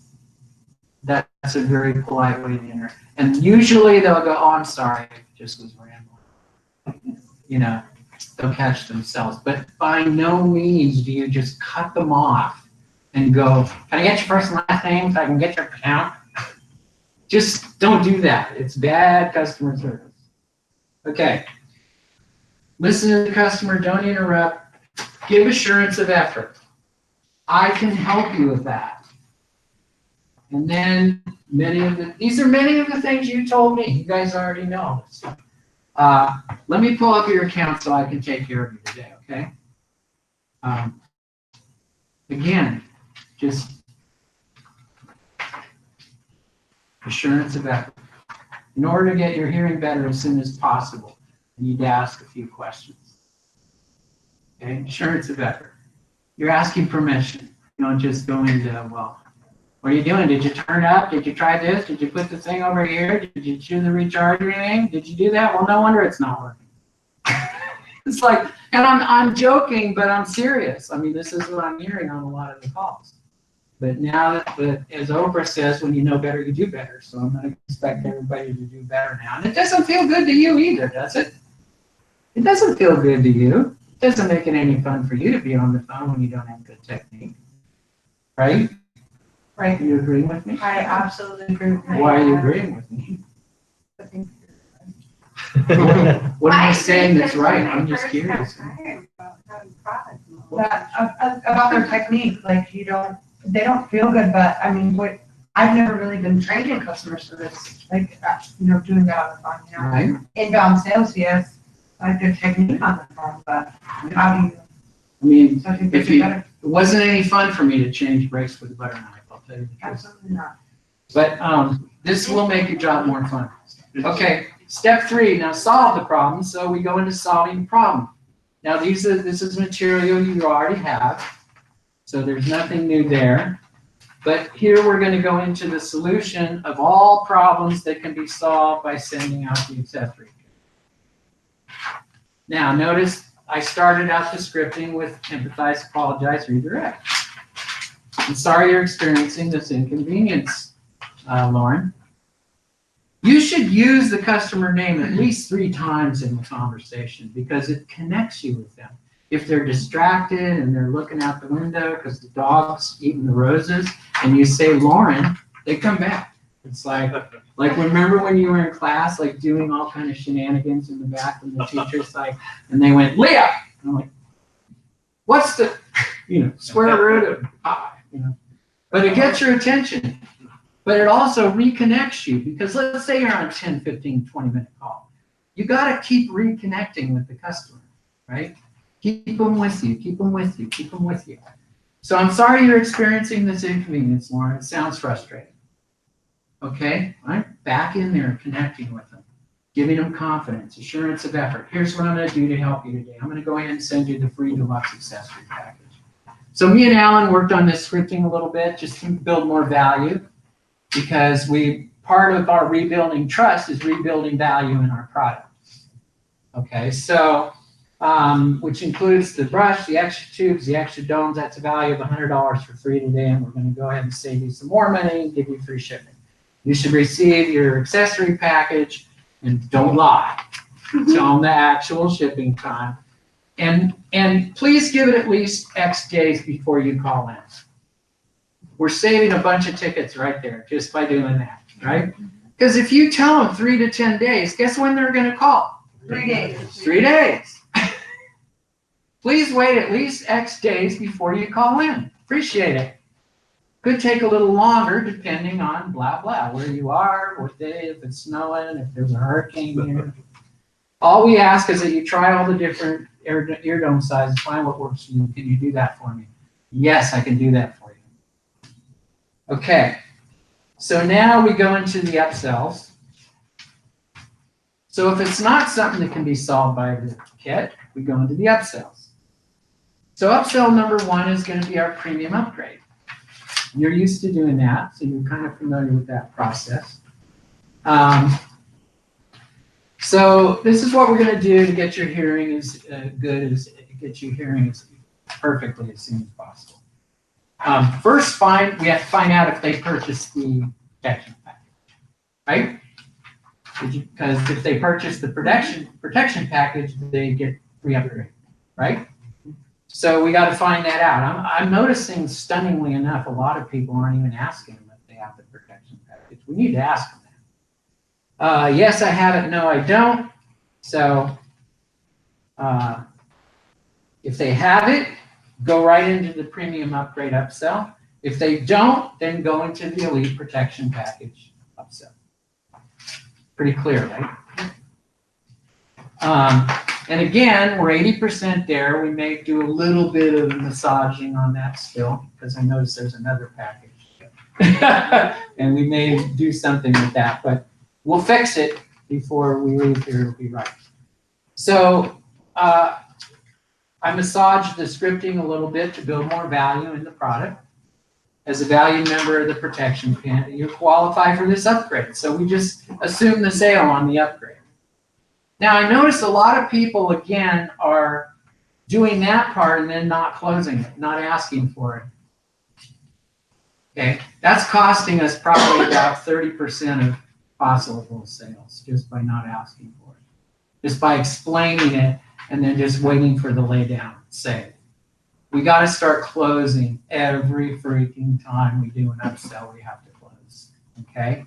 I know that's a hard thing in customer service because a lot of people got into their customer service department not planning on being salespeople, and some people even think it's a little too pushy. I didn't really want to do that. There's a bus behind us that goes to the call center that does that. But what we need our agents to do at this point is we need them to do this.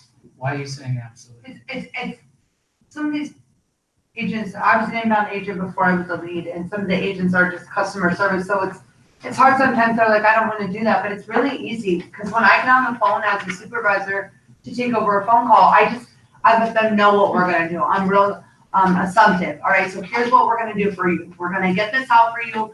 I mean, and some people, they just need to learn that Right. skill. I mean, and it's very simple.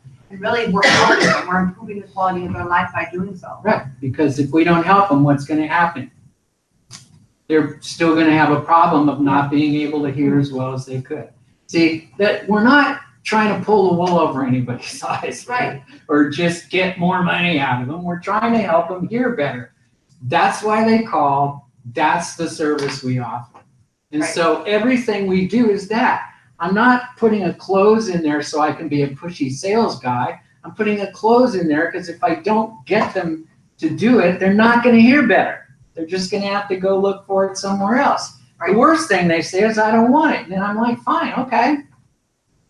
You know, but just because we're not closing, I can tell you right now, we're losing a ton of saves. An easy close is what kind of card would you like to use today? That's right, alternate choice close. Do you want it this FedEx or do you want it this? How does your name appear on your card? People love to be told what to do. In a sense, on the phone, when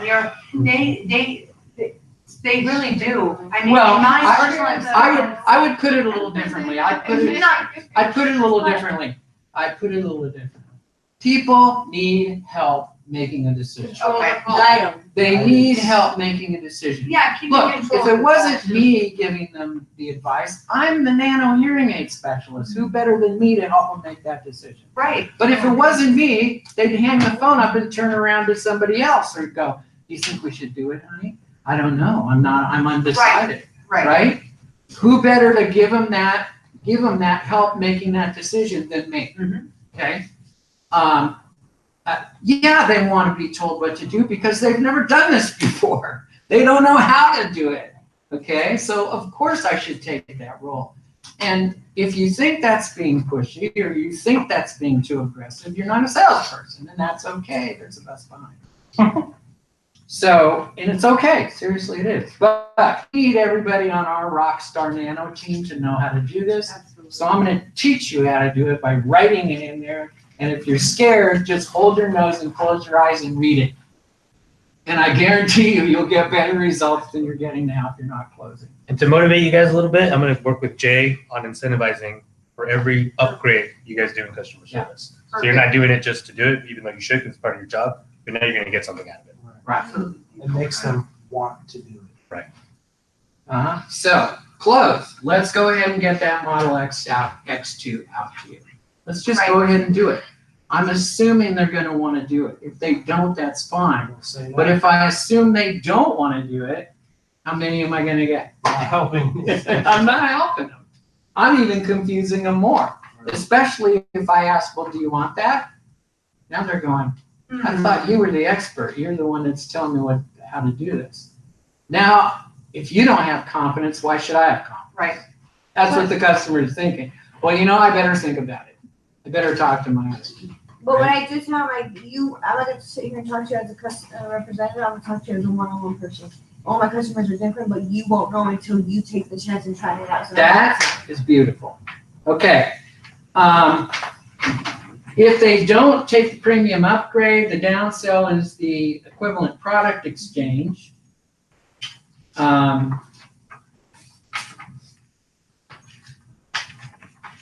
And then you have upsell 2, which is the elite protection package.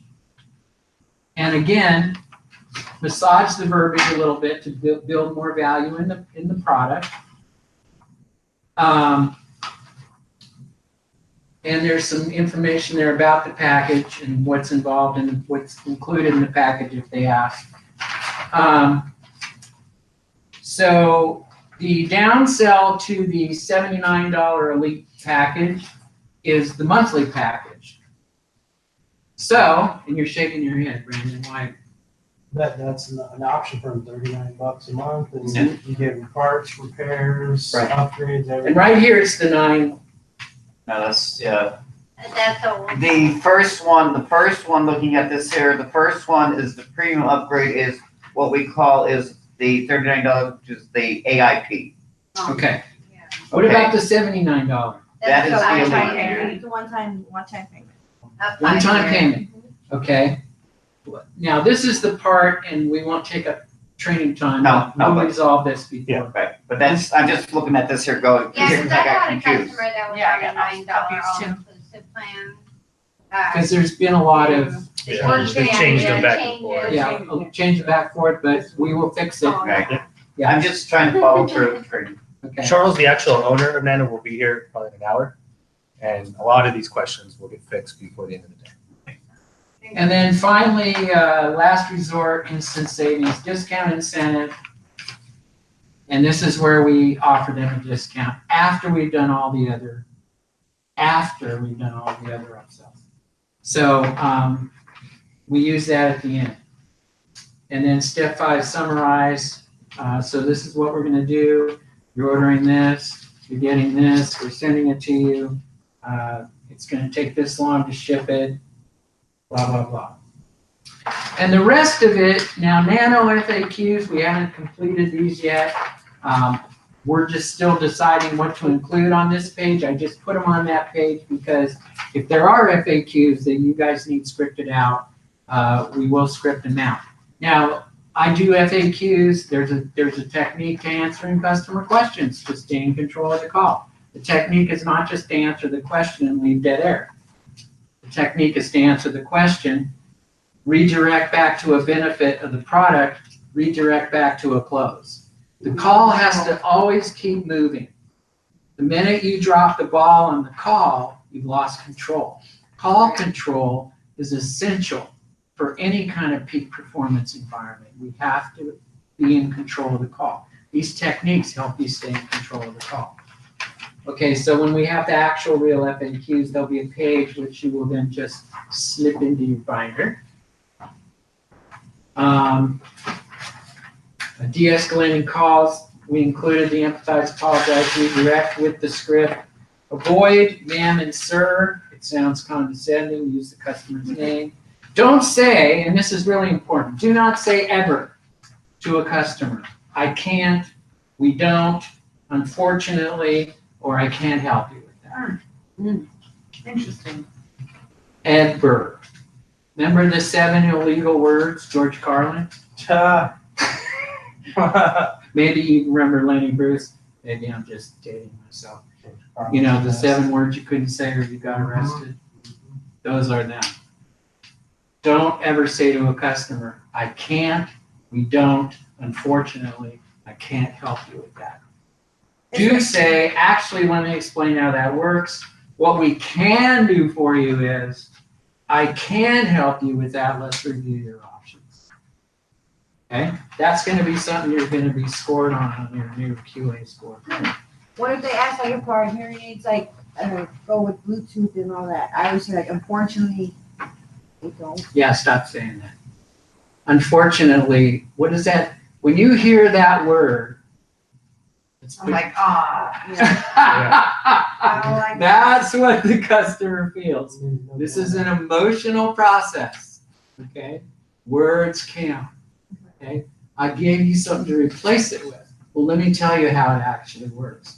The way we do it is we have this option, and that's how we blah, blah, blah. So let's move forward with that, okay? I put the whole procedure in the script. And referral to a supervisor. There's a correct way and an incorrect way to refer a call to a supervisor. I'm going to spend, we have 15, 17 minutes left. So, this script should be highlighted, marked up, written in the margins, pinned up on your cubicle wall, until you can do it without looking at it. And it's going to take some practice, I can assure you, because it's very different from what we're doing now. Do you have a copy of it? It got blanked out and there's like no other pages on it. Well, I guess you need another binder. Yeah. I'll take that one back. I put my name on the front though. You don't have a script? No. Yeah, no script here either. There's no script. I think you guys are looking in the wrong place. No, no, you don't. It's the one that doesn't have. It's got saving the sales. Mine does. Which one is it? Yes, could we have our binder monitors check and Oh, sorry. You guys, it's in the right place, it's just confusing. So it's back at the I put front. them together, so they better be right. Okay. Do we need help up here from one of our binder monitors? Controls nothing. Wow. Casey? I really didn't put them together. Oh, you So the did? very No, first page. That's what the start of the script is. Who else is saying it's not in there? Very first page. The very first thing, where was the binder that wasn't working? Can I see that one? No, do you have- Oh, it was this one, but This binder's not working. That's Oh, so it was? I think it's. Well, we know, right? Is it okay? I don't know. This page, number 11. Okay, I remember first order. That's your best one. You're right. Yeah. No, 13. So on page 9. That one doesn't have it? No, it does. Oh, it does. Okay. Yeah, they do. Okay, so I'm going to take a few minutes before we Yeah, there's nothing really. dismiss. And just remember, not you, Mansfield, because we're not there. Sorry. Remember that throughout the rest of the week, we are going to be here. Alan will be leaving at the end of tomorrow, but I'll be here till Friday close of business. And we will be coaching on this. We will be doing some more 2Z, 3Z get-togethers. Believe me, we're going to spend a lot more time with this. This is a lot of information in a short period of time. But be assured, we are going to support you until you have this down and it's working for you. So I'm going to spend a few minutes talking about a very powerful tool in sales and customer service called Answer Benefit Close. There's a right way to handle a question and there's a bad way to handle a question on the phone, whether you're in sales or customer service. The bad way to handle a question is just to go on and on and on and give a long answer and leave dead air. Right. Worst way to handle a question ever. You want to lose control of the call instantly? That's the way to do it. Just give a long, ambulating, or just give a short 2-word answer and leave dead air. Either way. That is the worst way to handle a question, the most ineffective way. So the best way to handle a question is, what would be a question in customer service that a customer might ask? How do I switch modes? How do I switch modes? So, how do I switch modes? I'll put the question right here. How do I switch modes? Question mark. Okay. So, what's the way I said was the bad way to answer a question? Short answer, better. You do it like this, you turn the switch and you make the thing. Right? I answered their question, but what did I do to my connection with them, my control of the call? I just threw it all. Lost it. Huh? I lost it. You sound like you're just irritated, like. And I sound like I'm just irritated, right? So if I sound like I'm irritated, what's going to happen to the customer? Irritated. They're going to get irritated. That's the beginning of an escalated call. They feel like they're a problem. Who caused that escalation? I do. Me. Okay. First is answer, okay? The most brief answer possible. Somebody asked you what time it is, don't tell them how to build a watch. Just answer the question in the simplest possible answer. What is the simplest possible answer to this question? Can you grab your hearing aids so that I can actually walk you through the mode switch? Okay, and then Press the button. press the button. Or I actually might, hey, let's do this. I want you to listen for 1 beep, 2 beeps, or depending on the modes, it's 1 beep, 2 beeps, 3 beeps, 4 beeps. So they Okay. understand the mode switches. And then I go further and I was like, well, this depends on your environment that you're in with the different modes, then adjusting volume after that, then taking the 3 to 6 weeks for your brain to adjust to this hearing aid switch of going through the different modes, the different And environments. how often does that solve the problem? A lot. Okay, good. So, but I don't leave it there because I have a job to do, right? Right. I've got to finish the process. So the second thing I do is use that question as an opportunity to build value in the product. Build value. Now, this is exponentially more powerful on the sales side when you're doing it on the sales side. And I'll go through that with you guys tomorrow in our meeting. But, so anyway, and by the way, that mode changing feature is one of the reasons why this is such a good choice. Yeah, because a lot of customers, and I need to see it rush and buy the RX 2000s because they're rechargeable, but there's only the 2 mode switches, and then done with more hearing severe. That's when we do have that chance to do more because it's like, well, we have options with 4 modes, and then I'm really glad that we just launched the 4 mode rechargeable X 2.0 because now it's like, okay, you want another rechargeable option? Well, this doesn't only just have 2 modes, it has 4. Right. So now I don't just stop there and go, okay, thank you very much. I use that question as an opportunity to build more value in the product. This is what creates goodwill among customers and makes them feel good about purchasing that particular model. So this is why so many people purchase this model, because of the book, just because of this. And then C, and this is either close or redirect. So the redirect here would be, anything else I can help you with? No? Great, thank you for choosing Nano, have a great rest of your day. Now, if it doesn't solve the problem, then I do it this way. I walk them through the mode changing thing. Oh, that didn't solve the problem. So I still do the same thing. I don't know why I erased that. I still do the same thing, but maybe what I'm doing now is building value in a different model that's going to be better for them. Well, you know, that's why you should get the MXXR2000 because it has a thing on it that does it this way, and maybe that's a better choice for you. And the close is, why don't we go ahead and look at replacing the one you have with that one? But either way, we never lose dead air or lose control of the call.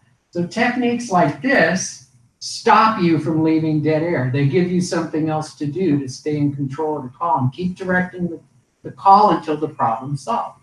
Make sense? I'll go through it more in coaching. We'll get lots of chances to practice that and go through that more. In sales, it is the absolute bomb. If you can do this on every question when you're asked on a sales call, your sales is going to go up. Boom, through the roof. Okay? All right. We have 7 minutes. I want to do a quick round. What are your takeaways? What are you taking away from this session? We'll start with you, Brandon. Just give me a couple sentences. Troubleshooting. Okay, what do you mean? I now have more of the proper format or structure as far as troubleshooting, what to do, when to do it, how to do it. Mm-hmm. Perfect. How's that going to help you? It's going to help me on every call. On every call. What are you taking out of here? I wrote the line identifying and then solving. Identify the problem that the customer is having prior to offering it. How's it going to help you on the phone? I feel like it's definitely gonna lower down their anger. Way if I down. just let them vent. Yeah, it'll probably almost eliminate it. What are you taking out of here? Patience. Patience. Patient, I got, like you said, I talk to them like the grandparents. Like I do, but I know, I can admit, like sometimes I get. Talk to them like grandparents. Yeah, I get, like, okay, you have to Right? repeat it. It's going to make a huge difference. Patience and connect with them and just like, you're my, like, I'm teaching like my grandma, so I'm gonna build that sale and I'm gonna show you that, I'm gonna help you out. And I'm going to drill down into specific ways to do it during the coaching and stuff. So fear not, you shall master this. Yeah. Lauren, what are you taking away? I was gonna say first off patience, and because they are elderly, you know, and I'm more of a seller. You're more of a what? Seller. Yeah. Well, we're gonna have our meeting tomorrow, and I'll introduce to you things. And by the way, just so you know, we're gonna create one of these for sales. Yeah. We've kicked a lot into gear in a very short amount of time. Me and Alan just jumped on this train, but we're gonna, there's salespeople are gonna have one of these. You know what, though, too, like, no matter what field, customer service or sales, I feel as though you have to earn their trust. If you don't earn their trust, you're done. Absolutely. So I feel as though everybody has to, that's huge. We have the tools to build the trust. Exactly. I almost feel, I have a problem with the earning trust thing. I've heard it a lot before in sales. I just I'm not comfortable with it because it sounds like, I gotta earn their trust, man. No, you build the trust. Exactly. We have the tools Exactly. in this book. Put a brick here, put mortar on it, put the next, there's trust. Exactly. Right? Yeah. Okay, what are you taking away? I say trust and patience as well, because I had a grandma and I had her, but fortunately she's not here anymore, but it takes a lot, because I know how it feels. Describe your grandmother in one She sentence. was 95 years old. She was a really, really good woman. As a matter of fact, I got her tattooed on my arm. Oh, you have her tattooed on your arm. Yeah, Well, and yeah. I'm not I got suggesting her. we all tattoo our customers. But I'm just asking you guys to hear this. This is how we need to approach people Right. on the phone. And I know where they're coming from, and I know their frustration. And, I talk to them, and I usually say, oh, well, you know what, if you were my grandmother, or if you were my grandfather, I would suggest you to try this out. You're not gonna know until you try it out. Okay. So I shall always throw that in there. Casey, what are you taking? I'm very excited that now there's a guideline to go by. So for agents that are struggling in this is what I'm gonna go to, and I'm gonna help them grow. I mean, I'm looking forward to this. Yeah, Hannah? It really helps me, like, in terms of upselling devices itself. I am not selling by any chance. So it really gives me like more comments that I now have like a guideline to go off of, so that way I can work on upselling devices Great. instead of just being like. Rachel? What I took away was clearly having a structure for each one to follow, but I was really, paying attention to each member of the staff to see who was engaged and paying attention during this meeting. Okay, So And? those are things that I took away, and I'm gonna continue to watch to make sure that we have the right team and people who wanna be here and engaged, so. Yes. So understanding the structure definitely is gonna help and understanding the importance of asking proper questions so you can figure out what the actual problem is. And listen, take your time during the probing. It's the most important part of the call. Don't rush it.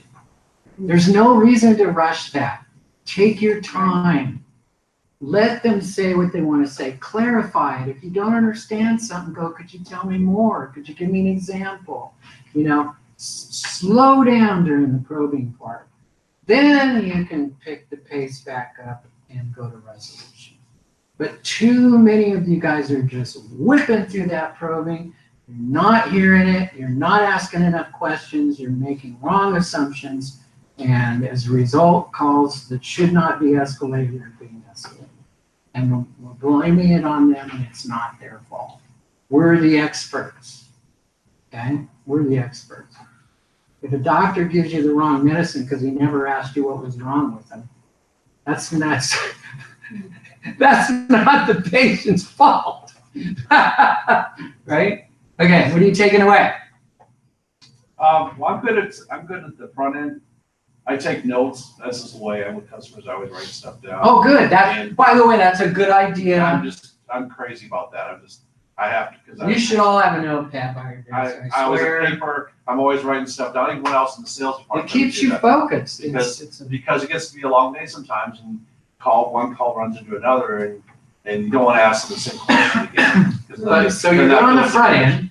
So my thing is, I do quite a fair amount of upselling, but I can still do better at that. Yeah. Like, there's still room for growth there. Okay. And I want to keep. That's maybe we do some one-on-one with that. Oh, we will definitely do one-on-one. Yeah, that I really want to brush up on. For sure. What are you taking away, Sabrina? Well, since honestly I deal with a lot of the escalation calls or accounts that are quite messy, I need to learn silence sometimes.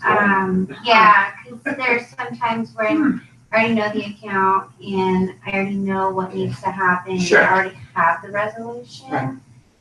But I need to really realize. And that's part of what trips us up. To let them get out what they need, and then I can finally That's say, right. this is And I'll help you with that. resolution, and sometimes I have to be firm. I'll help you with that in the coaching. But that is part of what trips us up.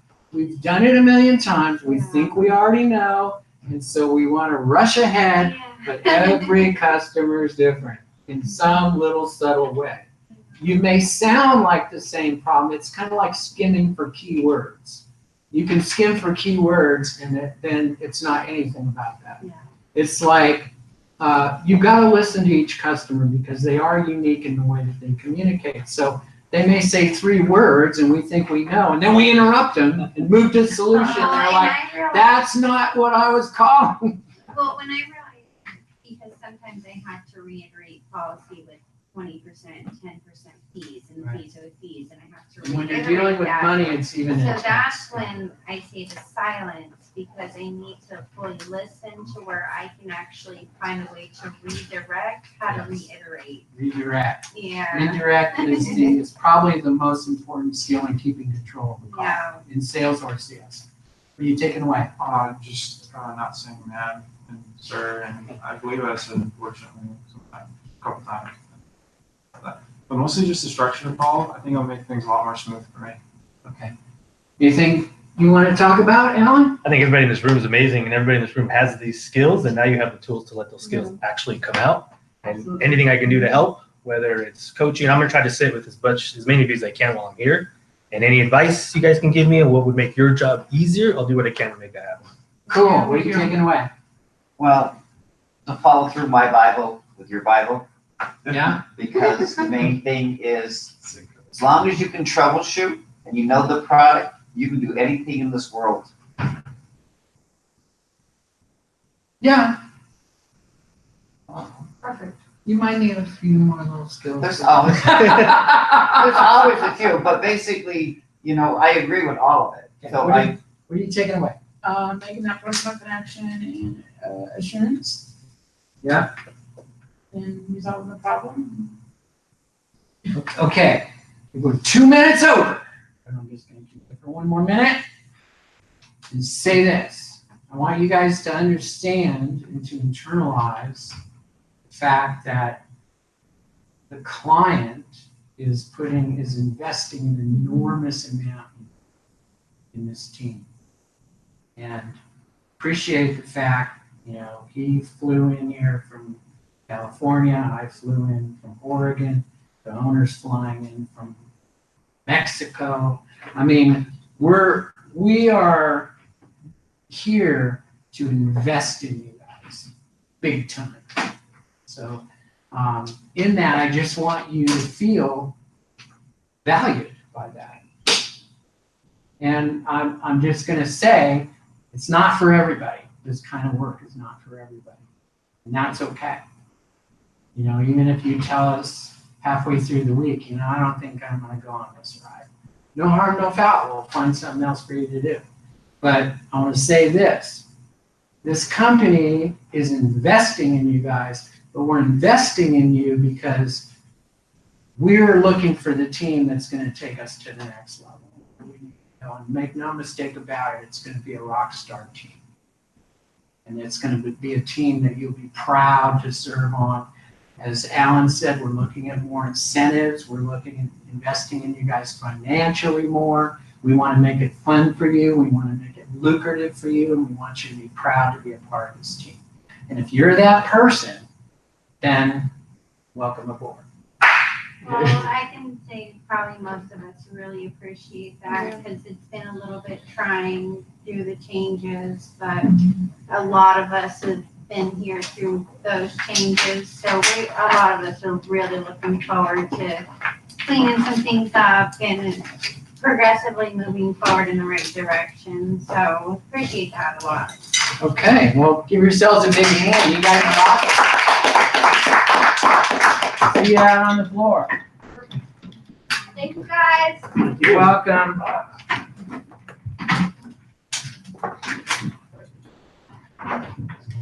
Come on. Yeah. Bring it in, Sabrina. I would. We got another staff. That's at 2, right?